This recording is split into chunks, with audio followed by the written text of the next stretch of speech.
Mike Atherton mentioned the series being locked at 1 apiece.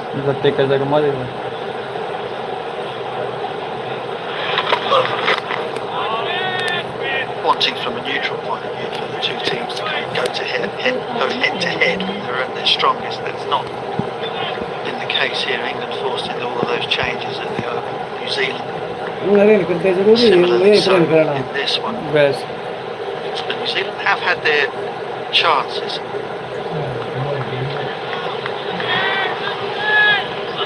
It was dropped early on. Henry Nichols at third slip.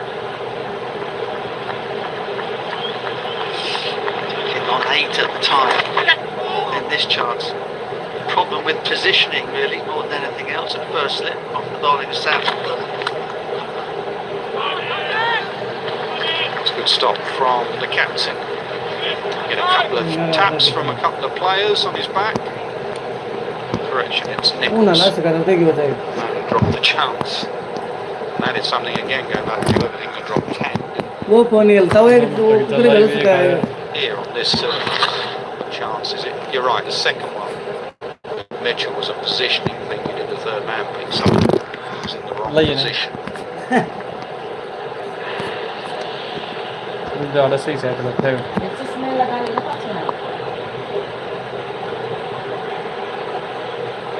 सही है ना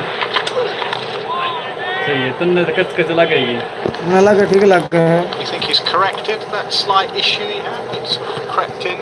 Bethel, you did a third piece on him about that leg getting in the way. It's about 3 days, yeah. Apology. Yeah, I think so. I mean, it's credit to him and presumably to Marcus Trescothick that they noticed the issue and the problems that he was giving himself in terms of his trigger moves on the bowler's release, and it seems as though he's ironed it out. Obviously, much less in the Lords and the times at the Oval. Certainly looks to be moving in a much freer manner, and the back coming down a lot straighter. 191 for 2.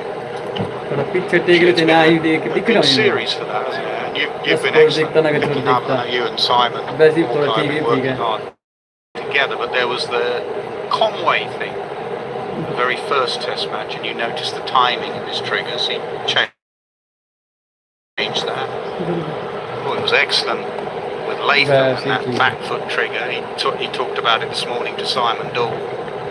And obviously Bethel as well. So players looking within a game and a series to tinker with their technique. Most players do that, most batters. I mean, Steve Smith famously played against England and halfway through the game just decided to change his technique completely and has never looked back.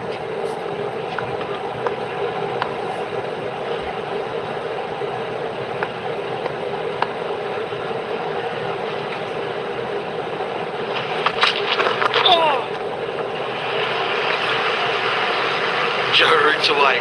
Guess what? Goes between the slips down to third man.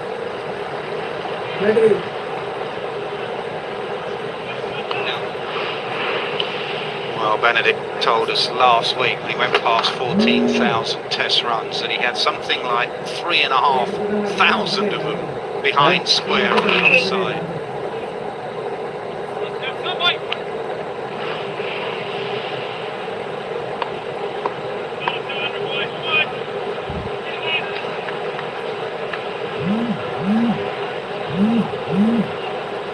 Just a bit of tinkering with the slip cord.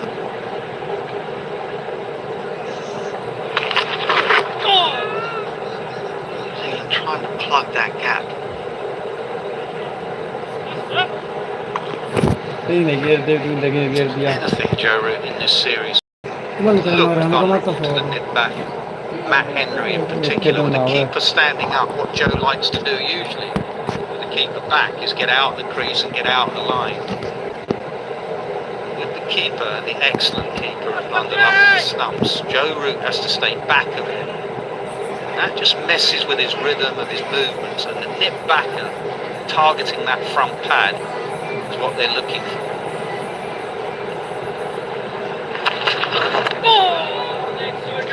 I saw him have quite a long, prolonged session with Marcus Trescothick in nets prior to the toss on day one. And it appeared to me that was what he was practicing. He was practicing trying to give himself the room, similar to Bethel, really trying to keep the front pad out of the way, play alongside that front pad to the straight delivery.